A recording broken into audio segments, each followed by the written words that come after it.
Mirë se vini dashur teleshikues në emisionin Qëndrim nga unë Teddy Mene këtu në ACTV USA. Sonde jemi këtu për të bërë pjesën e dytë të emisionit me një personazh shumë interesant me cilit do të flasim jo vetëm për gjendjen e shteteve MMM, por dhe për lidhjen që vendet MMM kanë me diasporën shqiptare në mbar botën dhe më specifikisht këtu në Amerikë ku dhe ne ndodhemi. Do të jetë me mua i ftuar sot, jo në studio, por në një intervistë online, zoti Ukshini, cilin e falenderoj që ka pranuar ftesën dhe ashtu mes nesh.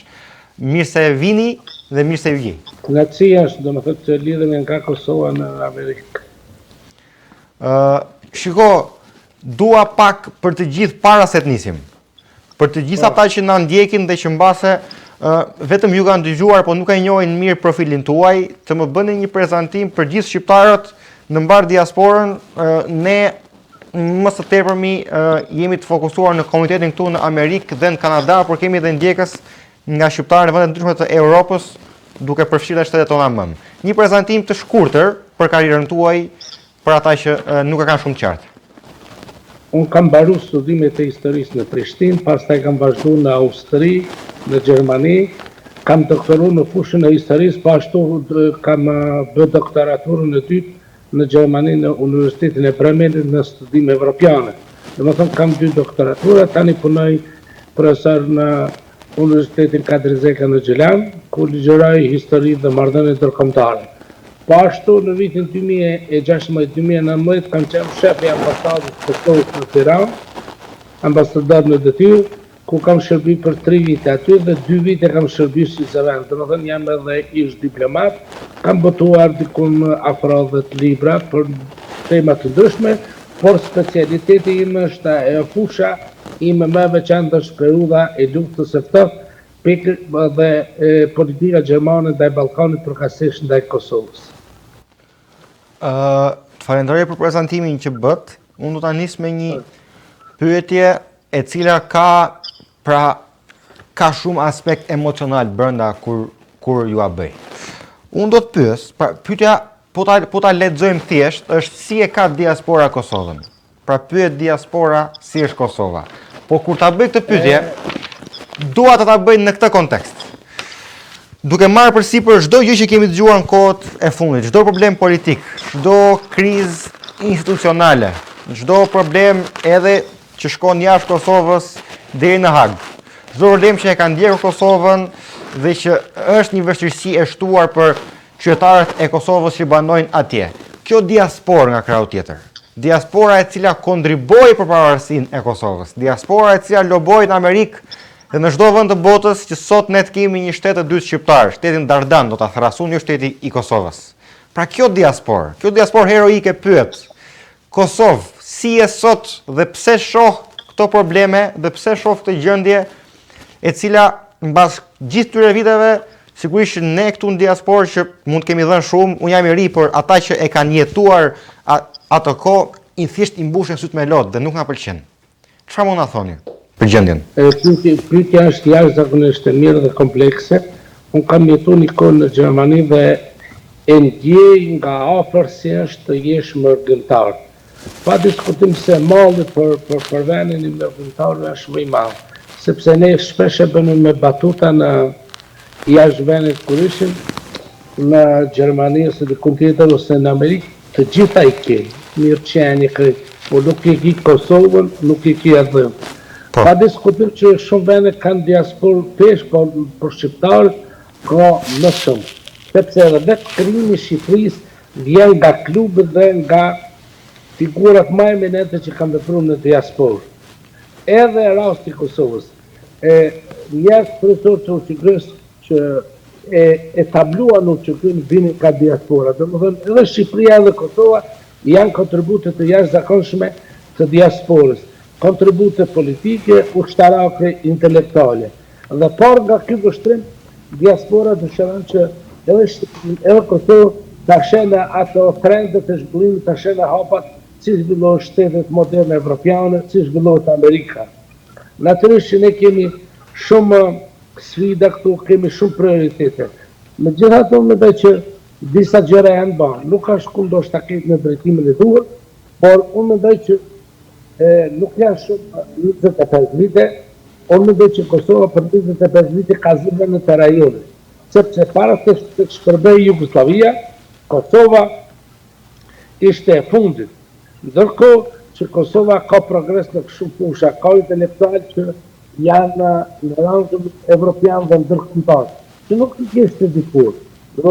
Ka disa prioritete dhe mbi gjitha shqiptarët në Ballkan kanë dy shtete. Në atë më duket shqiptarët në përgjithësi kanë më problem kur janë të lirë, pashë të veprojnë, nuk arrin me ndërtu një konsensus që dëshirojnë njerëzit të lirë.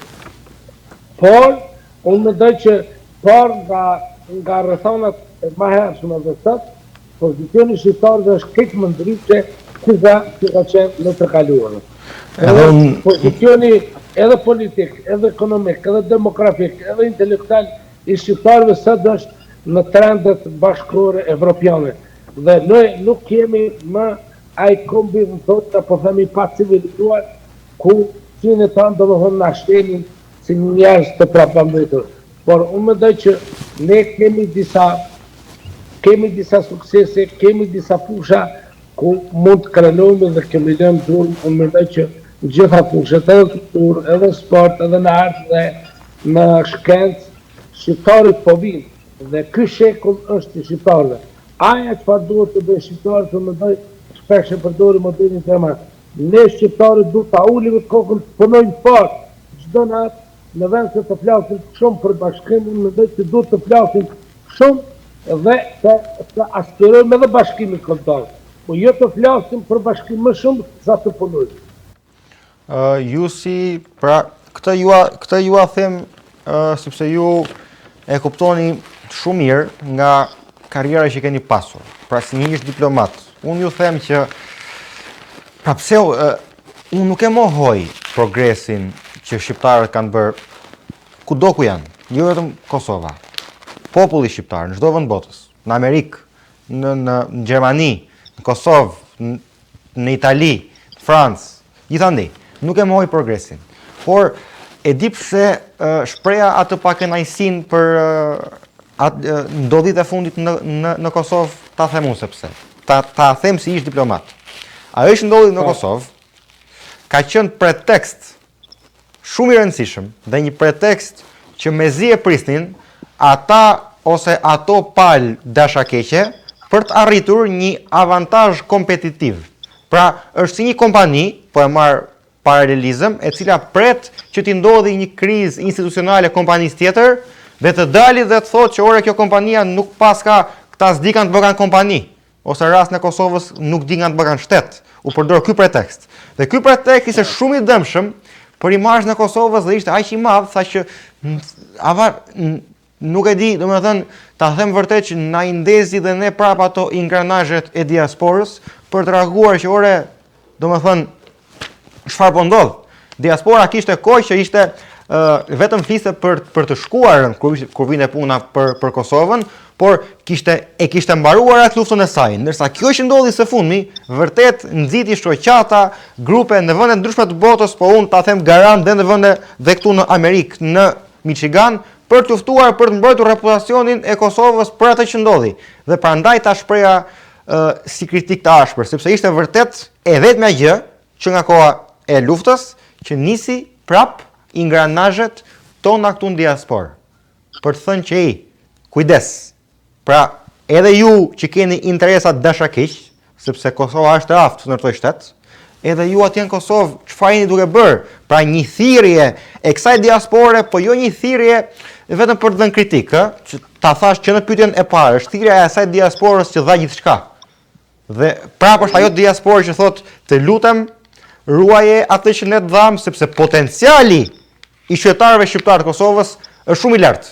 Dhe ne e dim këtë gjë, sepse po mos ta besonim këtë gjë, nuk do e kishim ndihmuar Kosovën. Por ne prandaj e ndihmojmë dhe sot kemi shoqata, më beso, që punojnë për Shqipërinë, për Kosovën, për shqiptarët në kudo që janë në trojet shqiptare, edhe pse në Amerikë ata kanë gjithçka. Ti e the edhe vetë duket. E the vetë që në Gjermani, në Amerikë ne jemi rehat, ne kemi atë që duam në jetën tonë. E kemi atë lirinë që duam. Shqiptarët tu janë bërë politikan, gjyqtar, avokat, sportist, nëpër media, e kanë arritur suksesin e jetës tyre. Disa prej tyre, një pjesë e madhe kanë marrë dhe familjet dhe e kanë shkëputur atë nevojën për shteteve mëm. Prap këta punojnë, prap të harxojnë para, prap të harxojnë kohë, prap të ndërtojnë grupe, organizohen për të ndihmuar këto vende mëm, sepse është kjo tregon dashuri të pastër. Dhe si këta persona me dashuri të pastër, ashtu dhe unë ngrita atë pyetjen. Tani ku dua të dal me këtë? Dua të dal t'ju pyes pak pra ju si ish diplomat, si shikoni reputacionin global të Kosovës sot? A është dëmtuar ai me krizën institucionale që ndodhi dhe sa shpejt do të rikuperohet reputacioni i saj globalisht? Po flas për jashtë, jo për brenda Kosovës. Tedi, jo keni të drejtë plotësisht për vërejtjet dhe komentet që bëhet lidhur me vonesa për ndërtimin e institucioneve. Domethënë kjo ishte një papërgjegjësi dhe ishte një gare pa kuptim të partive politike këtu dhe ishte më shumë për protagonizëm. Pa diskutim që kjo vonesë e ndërtimit të institucioneve e dëmton imazhin e Kosovës. Dhe i duar troket që e thatë ju kompanive tjera ose në këtë rast shteteve që sedojnë progresin e Kosovës dhe atyre shteteve që thonë që ka qenë e gabuar që Kosovës të njët shtetin. Natyrisht që Kosova është demokraci e re, por kjo vonesë ka qenë përtej imagjinatës që ka mund ta ketë çdo njeri dhe unë mendoj që më shumë ka pas tekje politike dhe ka pas protagonizëm për çështje votash të sa ka pas një rezon shtetëror. Dhe unë mendoj që nëse në ndërkohë arrit më konsolidu institucionet, unë mendoj që kjo situatë mund të i kaloj.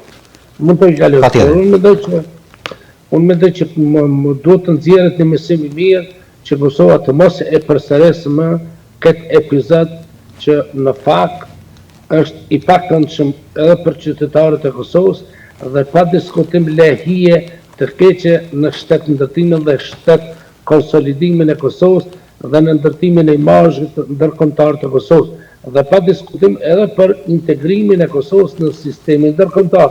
Por nga kjo perspektivë, në kohë kur Serbia ishte në krizë, ne duhet të bënim institucione dhe ta plotësonim atë gepin dhe të shfrytëzonim ta shfrytëzonim aftësinë derisa shteti që kishte krizën e mëshme, ne ta shfrytëzonim për të zënë një pozicion më të mirë edhe në Washington, edhe në Bruxelles dhe në qendra tjera ndërkombëtare. Por ne u vonuam krejt pa nevojë në ndërtimin dhe bëm një garë të zgjidhet kë apo të zgjidhet ai, ndërkohë që demokracia, ligjin e parë, rregullin e parë ka negociatën, e ka kompromisin. Pastaj sistemi jonë politik, sistemi jonë kushtetues e imponon nevojën e kompromisit. Dhe pa diskutim parë nga kjo perspektivë, unë mendoj që partia fituese në këtë rast vetë vendosja i ka taku më shumë përgjegjësi për shkak se ka pasur më shumë vota që t'i gjej partnerët e saj, t'i gjej votat e saj, t'i bëj votat e saj. Në vend se tankohet, ka pas përgjegjësi t'i bëj votat, sepse Kurti ka pas një fjali shumë të famshme që unë e pëlqej edhe sot, kur i thonë te Kader Veselit Delmati. Dhe unë mendoj që ajo maksim vlen edhe për vetëvendosin. Tani, Delmatu, nuk i ke votat, atëherë duhet të ulesh dhe të bësh një kompromis dhe të ndash pushtetin me një parti dytë ose tretë dhe të ecet më tutje. Sepse në fund të fundit, pa marrëveshje, asnjë opozit nuk ta voton programin, nuk ta voton qeverinë, nuk t'i voton njerëzit për të drejtuar institucionin. Pra, domethënë ka qenë një epizod për të ju shumë mirë edhe që e ka dëmtuar Kosovën në rrafshin ndërkombëtar, por natyrisht ka shkaktuar një lloj frustrimi të brendshëm të qytetarët këtu, sepse është pasur një papërgjegjësi dhe si një lojë e panevojshme e elitës politike. Është shumë e vërtet ajo që ju thatë, edhe pjesa që u abuzua pak, pra dolën u harrua për një çast ai interesi për të mirën e vendit dhe u kthy vetëm në interesin e atyre egove personale, por jam plotësisht dakord për thirrjen tuaj për konsensus mes palëve, sepse ai është qëllimi. Është e vërtetë që pati, pra jam edhe dakord që kjo plagë do të mbyllet për sa i përket reputacionit global të Kosovës. Por arsyeja pse unë cek atë temë është sepse është edhe tema që ne si diasporë shohim më shumë. Pra, ato që ndodh brenda jush, ne vetëm e dëgjojmë, po nuk e përjetojmë ne. Ndërsa kjo ndryshe nga problemet e tjera na futi dhe ne në përjetim, sepse thamë ore një sekond çfarë po ndodh, nuk mund të flisni kështu për Kosovën. Tani. Është interesant që njerëzit në diasporë e përjetojnë më me emocion çdo zhvillim edhe negativ, edhe pozitiv në atë drejtë. Se ndoshta ajo distanca që e kanë, e rrit emocionin dhe e rrit atë interesimin për vendin. Dhe njerëzit në diasporë janë të fryrë për ta idealizuar vendin, për ta dashur në mënyrë platonike, për ta dashur në mënyrë pa interesa. Dhe par nga kjo perspektivë unë mendoj që kontributi diasporës është kapitulli më gjikant në historinë e shqiptarëve, në historinë e Kosovës. Dhe pa kontributin politik, pa kontributin financiar, pa kontributin e drejt për drejt në luftë, pa diasporën Kosova dhe Shqipëria nuk do ishin këtu. Duhet pastaj të kemi parasysh edhe remitencat, edhe investimet që bëjnë. Do thënë, ne jemi kombi vogël, po kemi një diasporë jashtëzakonisht të madhe. Tani, pikërisht këtu e vëm theksin. Tani, nga këndvështrimi i një personi me eksperiencë diplomatike, si e shikoni ju, po tani nuk ju pyes ju si individ, ju pyes ju atëherë, okay? Ose pyes një institucionin, pyes ambasadën, pyes se si është ambienti brenda ambasadës dhe diplomacisë, qoftë Kosovës, qoftë Shqipërisë, ju njihni të dyja krahët mirë. Si konsiderohet, ose sa konsiderohet, menaxhimi efektiv dhe efikas i këtij burimi shumë të rëndësishëm që quhet diasporë. Pra sa i rëndësishëm është ky? Sa në konsiderate marrin diplomatët? Sa duan ta përdorin? Nuk pyes sa potencial ka, por pyes sa e konsiderojnë potencialin që ka diplomatët. Ndoshta këtë rastësi se unë nga ministria jam larguar që 3 vite, po detyra nga cila jam larguar ka qenë drejtor për diasporën në Ministrinë e Jashtme. Dhe e di disa programe që kemi punu dhe ideja ka qenë që shfrytëzon kapacitetet e gjithë të diasporës, edhe intelektuale, edhe ekonomike, sepse ne nuk kemi pas dhëna të sakta, precize, cilat janë resurse që i kemi në diasporë. Ka qenë të shpërqendruara. Dhe ideja ka qenë që të kemi një lloj database edhe të studentëve, edhe shkencëtarëve, edhe të ekspertëve, edhe të biznese, në mënyrë që ta dimë saktë, për shembull, edhe në qytete, edhe në shtete, ku janë resurset tona dhe cilat mund të jenë ato resurse. Dhe ideja ka qenë që spaku të brezerit të pilot të merret praktikat e vendeve si Irlanda, si Izraeli, domethënë të bëhen programe për që një kategori e trive që kanë bërë shkollat, që janë ekspertë të cilët mund me qenë kështu në mënyrë figurative ambasadorë të Kosovës, të sillen dhe të punojnë në Ministrinë e Jashtme, në ministri tjera caktuara, dhe këta njerëz pastaj të ruajnë një lloj kontakti, një rrjet me cilët mund të kontribuojnë, domethënë dhe mund të japin edhe ekspertizën e tyre, por edhe në raste të caktuara shumë e rëndësishme. Dhe që janë disa ide kogja të mira që ky potencial dhe kjo diasporë të kanalizohet fuqia e saj përmes ambasadave, përmes Ministrisë së Jashtme, dhe ky kontribut të preket. Kjo nuk kupton që për shembull njerëzit në Amerikë të krijojnë lidhje për shembull me senator, me kongresmen, me politikanë të ndryshëm, me njerëz kulturës, shkencës, artit, mënyra të ndryshme të influencës dhe gjithandej në Evropë, sepse kjo ka ndodhur. Por ideja është që ketë një të qarkulloj dhe andi. Po. Të ketë një rrjet të institucionalizuar.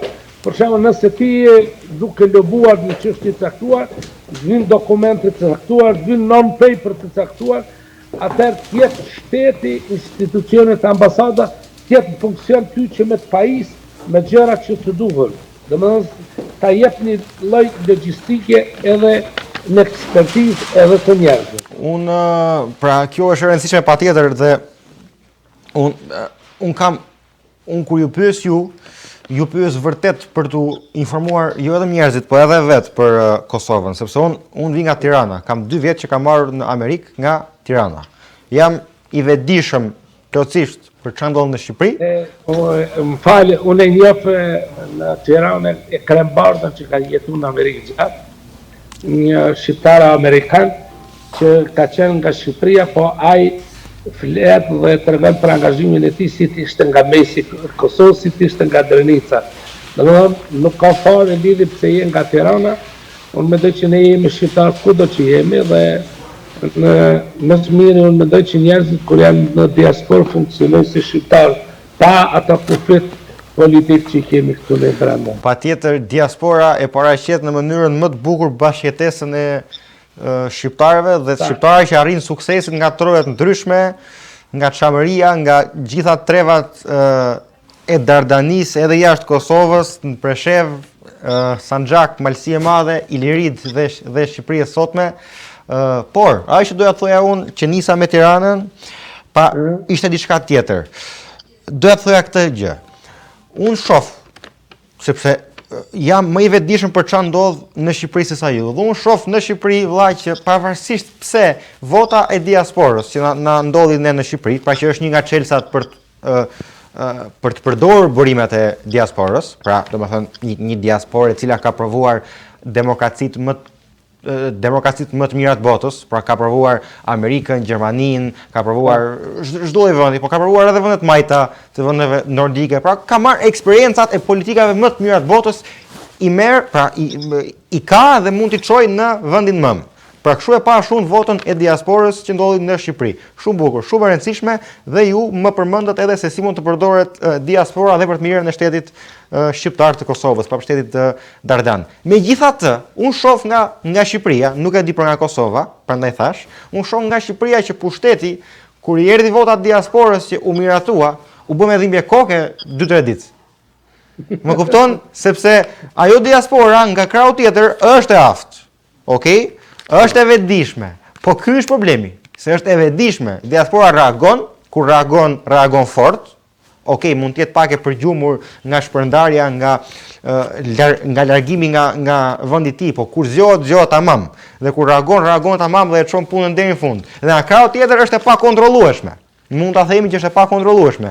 Dhe ndaj ato pushtetet bëhen pak dhe me dhimbje koke, dhe unë prandaj pyes me skepticizëm, sepse nuk e di nuk e di në brendësi si është në Kosovë, që sa është skepticizëm për përfshirjen e diasporës, nuk po flas për votën, flas për gjithçka, për investimet, për informacionin, për njohuritë, për burimin e dijeve, për lobimin që e bën, pra sa është skepticizëm dhe sa është optimizëm dhe ose të qenit oportunist për të parë se si vërtet kjo diasporë mund na optimizoj vendin.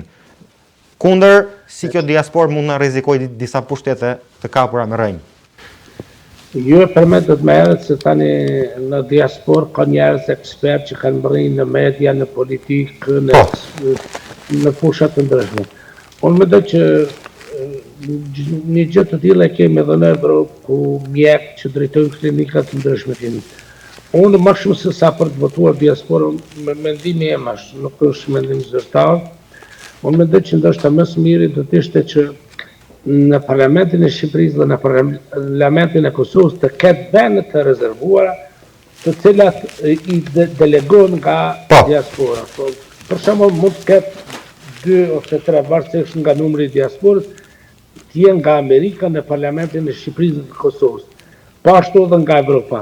Do të thotë që diaspora të ketë një zot të drejtë për drejtë, jo vota diasporës të shpërndahet në emra të ndryshëm, por të ketë me emër, ta ketë tedin, ta ketë syllën dhe ku këtyre njerëzve ju kërkon për çështje të caktuar, tema të caktuar të ngrisin në parlament.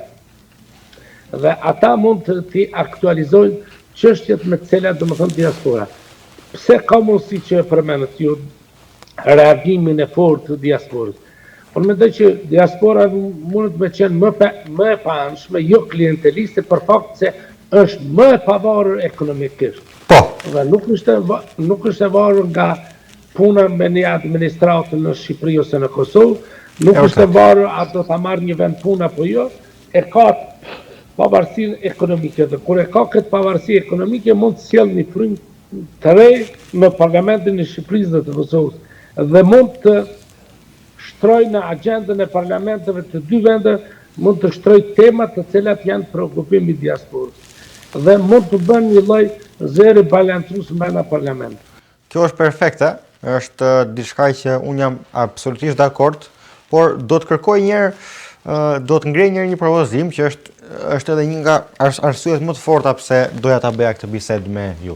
Sa e rëndësishme është, pra kjo që thatë ju është niveli 10, është perfekte.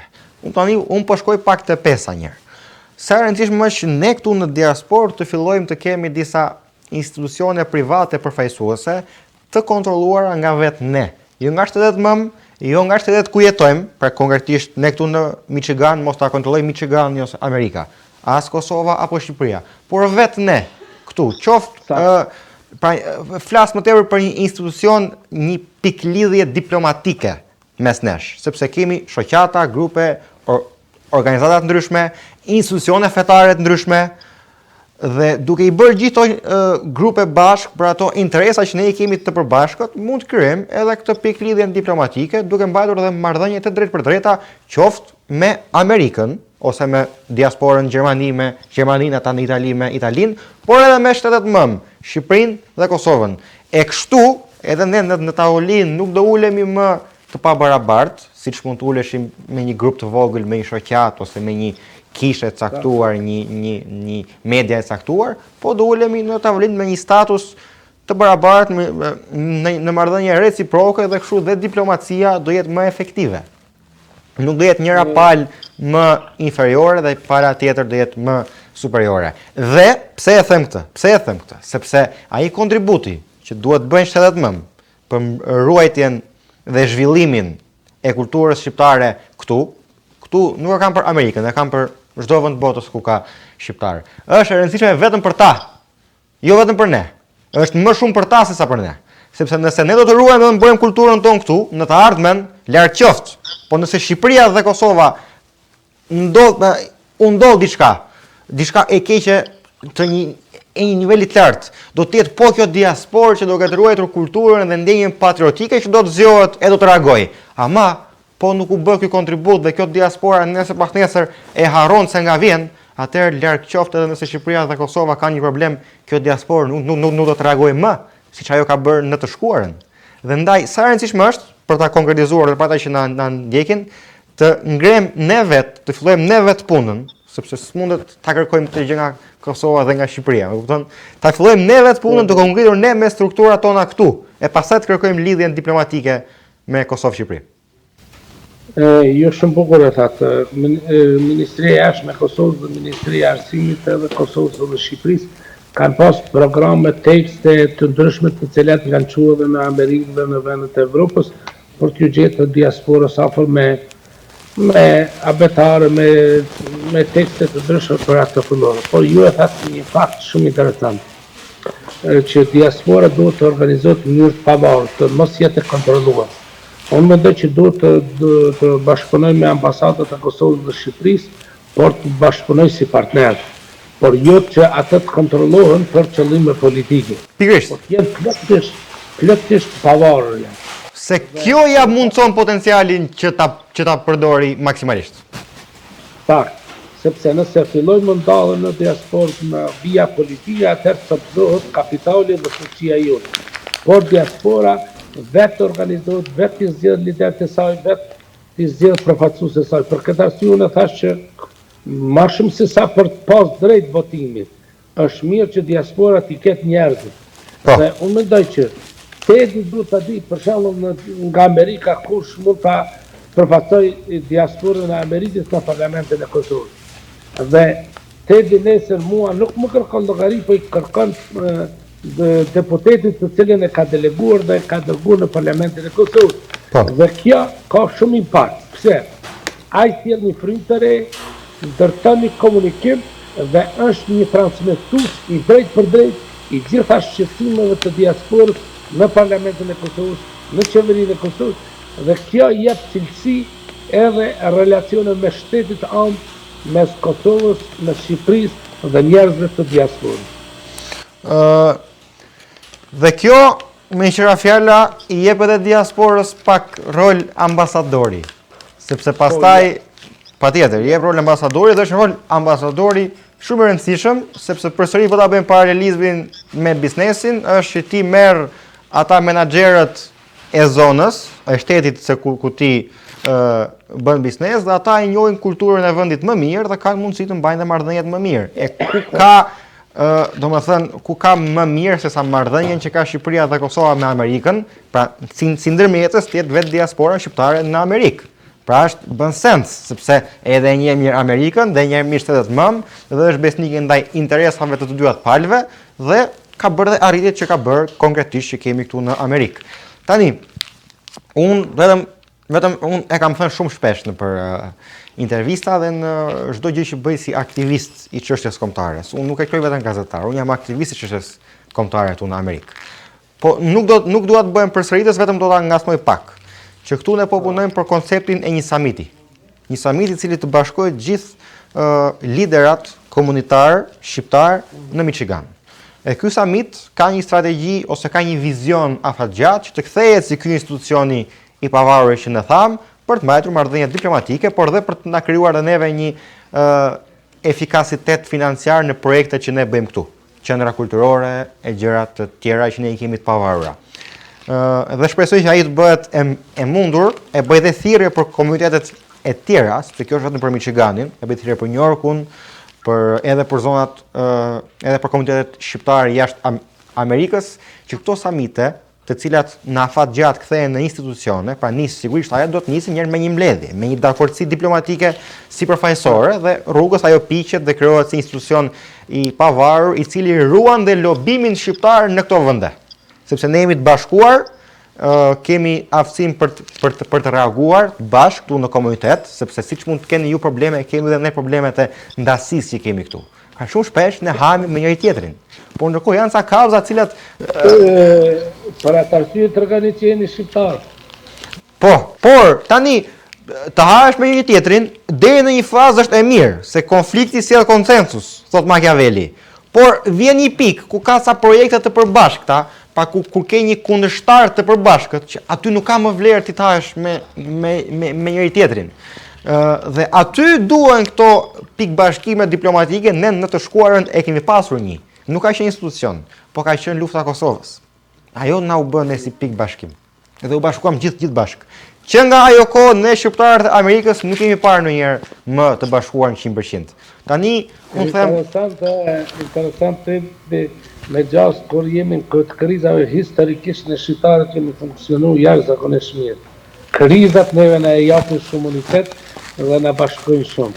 Kur e thatë luftën e Kosovës, unë shpesh e përmeni në paraqitjet e mia televizive, ka qenë lufta më shenjtë, më madhe që nga lidhja shqiptare Prezeren. Dhe argumentoj për një gjë, sepse gjeografia e pjesëmarrës në luftën e Kosovës ishte globale. Shqiptar nga Maqedonia, shqiptar nga Serbia, shqiptar nga Shqipëria, shqiptar nga Evropa, shqiptar nga Shtetet e Bashkuara të Amerikës. Domethënë, në çdo pikë të planetit ishte shqiptar që i bashkuar luftës së fundit në Kosovë dhe kjo ishte vërtet diçka impresionuese dhe unike. Kur lufta bën zhurmë, diaspora zgjohet nga gjumi. Po problemi është kundrejt atyre kundërshtarëve të cilët na duan në gjumë, si do ja bëjmë ata që na sulmojnë në heshtje, se lufta bën zhurmë. Po këto luftrat e tjera të sotme që janë në heshtje dhe ne vazhdojmë gjumin ton letargjik dhe ata vazhdojnë punën e tyre. Këtu e ka mallin. Këtu e ki drejt sepse vërtet kur s'ka luftë kështu të armatosur, po kjo është luftë, kjo kërkon që të ketë kondicion dhe të ketë një konsistencë më e pagjatë dhe më të vazhdueshme. Kjo nuk kupton që duhet të kesh metodikë punës, metodikë të përhershme, në mënyrë të pandalshme. Domethënë sepse nëse lufta kërkon diçka emergjente, kjo forma tjetër që në të cilën jemi, kjo kërkon domethënë luftë të dijes, kompetencë profesionale, angazhim diplomatik dhe kërkon domethënë një punë të vazhdueshme e cila ndoshta nuk duket si në kohë të luftës, por që vërtet që kërkon mendje të kthjellta, mendje patriotike, intelektuale dhe ekspert. Për ta, me që po shkojmë drejt fundit, do të bëj një pyetje që këtë pyetje në madje përveç se do ta kem pjesë të intervistës, dua dhe ta pres edhe ta kem më vete, se kjo është shumë e rëndësishme. Por edhe pse nuk ka nevojë për një elaborim shumë të gjatë, sepse nuk duhet bëhet e lodhshme, është më tepër një thirrje. Çfarë thirrje keni ju për të rinjt shqiptar, të cilët kanë lindur jashtë, pra përballen me atë, nuk quhet asimilim në fakt, sepse asimilim quhet kur ti ke lindur atje dhe më pas të fillon asimilohesh, ndërsa kur rritesh me kulturën, për shembull në Amerikë, nuk quhet asimilim, por quhet asimilimi i kulturës së përardhjes. Nëse mund ta shpreh kështu. Çfarë mesazhi ke për këta të rinj të cilët lindin këtu për të mos haruar përardhjen e tyre, që janë ende pak skeptik, thonë cila është vlera e kujtimit të përardhjes, cila është vlera që ne jemi shqiptar. Pra ka pak skepticizëm. Një thirrje ose një mesazh që mund kenë. Është mendoj që detyrim angazhim i çdo familje, i çdo intelektuali, domethënë që të kultivoj kulturën e kujtesës, të kultivoj origjinën prej ngavimit dhe mbi gjitha të kultivoj kontributin që kanë dhënë për shembull qoftë Fanoli, qoftë Ikonica dhe shumë figure të tjera, të cilët njeriu kur i lexon i sheh me çfarë sakrifice, domethënë kanë heqë edhe kafshatën e gojës për të bërë një gazetë, për ta emancipu kombin, për ta bashku diasporën atje, për ta ngrit Shqipërinë, për ta ngrit Kosovën. Dhe në kohën moderne, kur ne kemi mërqenje dhe ju keni një mërqenje, unë mendoj që sot ma nuk është ajo ndjenja që nëse thua shqiptar ndoshta po ndihem inferior, por sot shqiptarët kanë rezultat dhe mund të identifikohen, qoftë në muzikë, qoftë në sport, qoftë në arritje të tjera. Me krenari. Nga kjo perspektivë, unë mendoj që familjet, prindrit, duhet të kultivojnë me krenari të kaluarën tonë, duhet të kultivojnë me krenari gjuhën, të kultivojnë identitetin. Sepse nëse dikur ka qenë patriotike, të luftohet me armën, nëse ka qenë patriotike, njerëzit të heqin ka nga fshata gojës për të botuar një gazetë në kohën e Nolit, në kohën e Konicës, unë mendoj se sot nuk ka nevojë të bëhet ajo gjë, unë mendoj që sot vetëm duhet jemi më pranë fëmijëve trashëgimtarëve të tyre dhe t'ja kultivojmë dashurinë për atë vend. Çunat e me kanë linë në Gjermani, por unë kam arritur domethënë ti tregoj që Kosova është më mirë prapë se Gjermania, sepse të jesh shqiptar dhe të punosh për vendin tënd është edhe detyrim, është edhe krenari. Dhe mbi gjitha sot, ju si i ri që jeni, domethënë nuk keni asnjë disavantazh kundrejt të rinjve, qoftë amerikan, qoftë evropian, qoftë ballkanik. Dhe mos harrojmë, vetëm para disa dekadave, të rinjt shqiptar kanë qenë shumë të disfavorshëm në këtë garë të dijes të ekonomisë, ndërka sot janë të barabartë. Dhe ajo që është mirë, kjo është shekulli i shqiptarëve, shekulli 21, dhe ne jemi një rast vitale, jemi një rast të bukur, jemi punëtor, jemi të dijshëm. Vetëm ajo që na duhet është ju që thatë aty ku ka përplasje dhe debate, të dihet të ndërtohet një konsenzus për t'i bashku forcat për të ecë përpara, për ta kapitalizu këtë arritje që kemi bën si këmbë. Asnjëherë në historinë tonë, shqiptarët nuk kanë pas këtë potencial që e kanë edhe politik, edhe intelektual, edhe ekonomik, edhe demografik. Prandaj, ta shfrytëzojmë këtë shekull tonë dhe të bashkëpunojmë dhe të ndërtojmë ura sa më shumë me diasporën dhe vendit, dhe kjo i takon edhe shumë gjeneratave të reja atje që të ruajnë kontaktin, të ruajnë lidhjen me dhe komunikimin me atë dhënë, sepse unë mendoj se ajo është forma më mirë për të parë ku kemi qenë dhe ka do të shkojmë. Sepse shumë të ri, unë kam pa dhe të ri që ka orë nga Ministria Jashtme në Kosovë që i kemi thirë, ka pasur nga Amerika. Ata janë fascionu, domethënë, me gjërat, me bukurit edhe të Kosovës, edhe të Shqipërisë, që nuk i kanë paramendu. Domethënë, pastaj një element tjetër që mendoj është përbrezjen e ju, përbrezjen e ri është, që sa më shumë që ndërtohen ura bashkëpunimi me të rit e Kosovës dhe të rinjtë të Shqipërisë, kjo e bën jetën edhe më të begatshme, edhe bën më interesant edhe jetën e djapalëve. Bën një njohje dhe krijon mundësi edhe për bashkëpunim. Nesër edhe për në biznes, edhe për në kulturë dhe në gjitha fushat. Domethënë hop horizonte të bashkëpunimit edhe me ADH-n, edhe me të rinjtë e ADH-s dhe njëkohësisht kanalizon potencialin edhe të Kosovës dhe të Shqipërisë drejt perëndimit, po edhe kapitalin edhe potencialin e diasporës drejt ADH-s. Unë e kam thënë shumë herë, do ta them prap, do vazhdoj ta them, mbase disa njerëz që më kanë zgjuar t'u lodhën, po unë do vazhdoj ta them, sepse është një mesazh që nuk mund ndaloj pa e thënë, që nuk duhet ta trajtojmë të kurrejmë puna tek të rinjt, nuk duhet t'ua trajtojmë patriotizmin si një lëndë të gatshme dhe t'ua shesim si një lëndë të gatshme. Patriotizmi është lëndë e parë.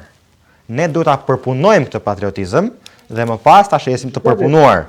Jo me idea fatshkurtër, jo vetëm ajo krenaria që shiko ç'ka ndodhur në të shkuarën, është derdhur gjak, nuk mjafton.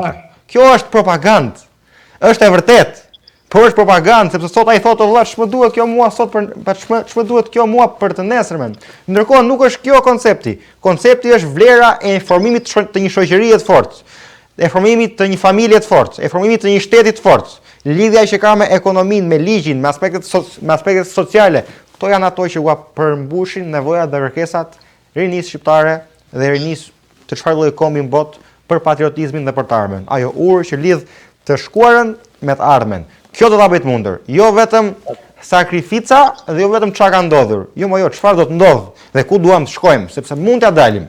Është e vështirë, patriotizmi është i vështirë të jesh patriot. Është e vështirë, po është një nga ato vështirësi konstruktive. Është nga ato vështirësi që të zhvillon. Është nga ato vështirësi të cilat në fund kanë një ta shpaguajnë atë lodhjen ose atë mundin që mund të kesh dhënë rrugës. Qoftë me krenari, qoftë me zhvillim real të një shteti të fuqishëm. Kemi edhe shembullin e shteteve më të forta në botë që janë ndërtuar mbi bazat patriotizmit, sepse ashtu ndërtohet një komb. Dhe ndaj dhe rinia shqiptare nuk duhet të harrojë, sepse nuk është se po u kërkojmë atyre diçka, por përkundër po u japim diçka, duke u rikujtuar patriotizmin. Sigurisht dhe ata japin diçka sepse ata janë e ardhmja e diasporës, Shqipërisë dhe Kosovës, por ashtu dhe do të marrin diçka dhe do të ndihen mirë dhe do të ndihen më të fortë si individ, sepse gjithçka nis nga individi në fund ditës. Dhe duke nisur nga individi, patriotizmi do të krijojë individ dhe familje të forta, duke ruajtur edhe vlerat që i kemi arritur në mijëra vjet histori dhe nuk mund t'ju humbasim në disa trazira të së tashmes. Do të falenderoj, nuk do ta mbyll, do të falenderoj që ishe këtu mes nesh. Nëse ke diçka për të shtuar?